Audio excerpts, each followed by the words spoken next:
The Bank of China told their depositors that their savings accounts are now investment products and can no longer be withdrawn.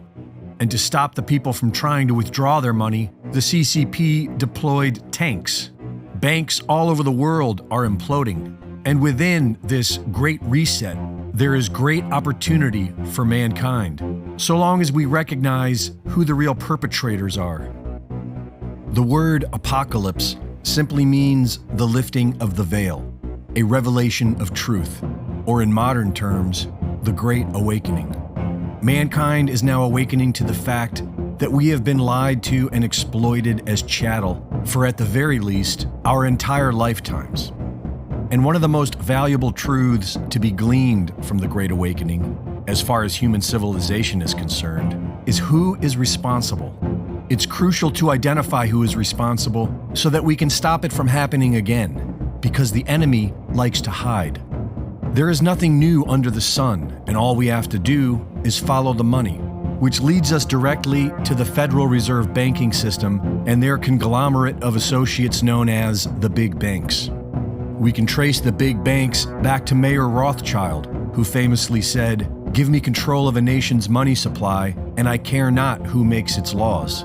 And he was likely speaking about the usury laws that for centuries prevented people from charging interest on loans because it was considered theft. If all men are created equal, then the banks should be acting more like a service industry, not profiting off other people's debt. But Mayer Rothschild was able to bypass these usury laws because the Rothschild banking dynasty was merely a front for the royal bloodlines.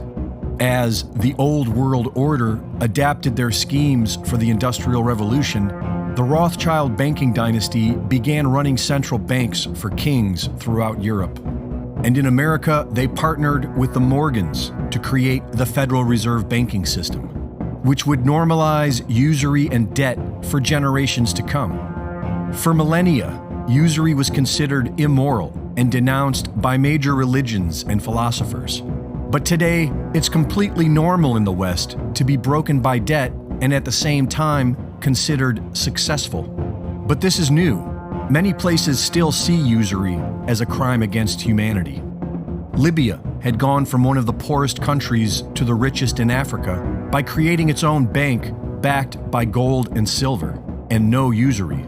By 2011, the people of Libya were beginning to know real wealth, and Gaddafi was about to spread this model throughout all of Africa. But the old world order had other plans, and so Libya was looted and destroyed. The big banks and their royal inbred masters are responsible for the entire clown show we are seeing today.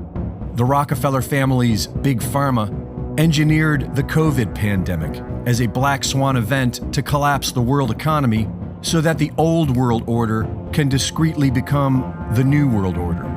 They are orchestrating the radical LGBTQ agenda as a smokescreen to confuse you, while using Joe Biden and the United Nations 2030 agenda as scapegoats for the collapse of the US dollar.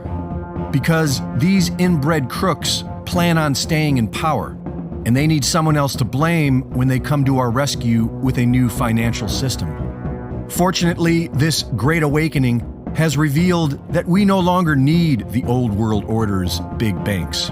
We now have over a decade of cryptocurrency stress testing that proves we don't need centralized banking. And we have centuries of stress testing that prove the stability of gold and silver. The New World Order is just the old world order, a cabal of parasite crime families feeding off of humanity. And if we fail to take control of our own destiny now, then the New World Order will succeed and mankind will be eradicated. The choice is ours, and there won't be a second chance. Reporting for InfoWars, this is Greg Reese.